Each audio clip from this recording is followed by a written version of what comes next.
کہا جاتا ہے let them taste their own medicine, یعنی جو کچھ وہ لوگوں کے ساتھ کرتے رہے اب انہیں خود اس کا مزہ چکھنے دو۔ اور اس کی اصل حقیقی تصویر ہمیں اسرائیل میں نظر آئی ہے، جب حماس نے یکمشت 5000 سے زیادہ راکٹ اسرائیل پر فائر کیے جو براہ راست جا کر اسرائیل کے رہائشی علاقوں پر گرے اور عمارتوں کو نشانہ بنایا، تو اسرائیلی جیسے اپنے گھر بار، اولاد، بچے، والدین، مال سب کچھ چھوڑ کر صرف ہر شخص انفرادی طور پر اپنی جان بچانے کے لیے بھاگ رہا ہے۔ یہ مناظر ہم نے ہمیشہ سے فلسطین میں دیکھے تھے۔ اسرائیل کوئی عید کا موقع ہو، رمضان ہو یا پھر کوئی بھی مذہبی ایسا تہوار ہو جس میں مسلمان اکٹھے ہوتے ہوں، خاص طور پر رمضان میں نماز تراویح جو مسجد اقصیٰ میں پڑھنے کے لیے مسلمان آتے تھے، تو اسرائیلیوں کی جانب سے ان پر راکٹ فائر کیے جاتے تھے اور وہ مسلمان ایسے ہی بے یار و مددگار اور افراتفری کے عالم میں کبھی مسجد کے اندر اور کبھی مسجد سے باہر بھاگتے تھے، اپنے گھروں سے دور بھاگتے تھے، کیونکہ گھروں پر براہ راست غزہ کی پٹی پر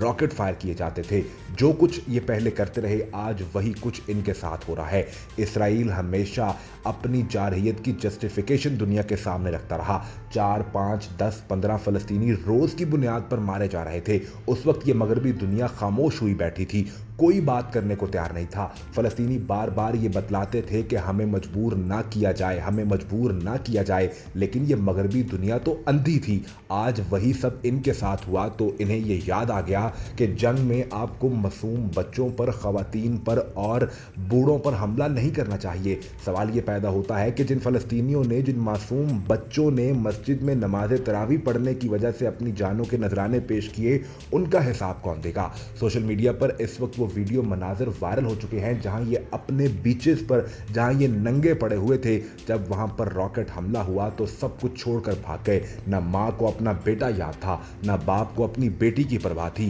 نہ بھائی اپنی بہن کو ڈھونڈ رہا تھا، کوئی کسی کے لیے نہیں رک رہا تھا، بلکہ ہر کوئی شخص اپنی جان بچانے کے لیے وہاں سے بھاگ رہا تھا اور ان بنکرز میں جانا چاہتا تھا جو اسرائیلی فوج کی جانب سے گزشتہ 7 دہائیوں میں محفوظ بنکرز کے نام پر بنائے گئے کہ ان کے اوپر کوئی میزائل یا راکٹ حملہ نہیں کر سکتا۔ ان سے کوئی یہ پوچھے کہ جب موت آن پڑے، جب موت آپ کے اوپر کھڑی ہو تو پھر آپ میزائل کیا، آپ زمین کے اندر 7 تہیں نکال کر بھی اس میں چھپ جائیں، اس کے باوجود موت آپ کا پیچھا کرتی ہے۔ اور ظالم کا تو اللہ انجام دنیا میں ہی برا کرتا ہے، جو اب اسرائیل کے انجام کی صورت میں شروع ہو چکا ہے۔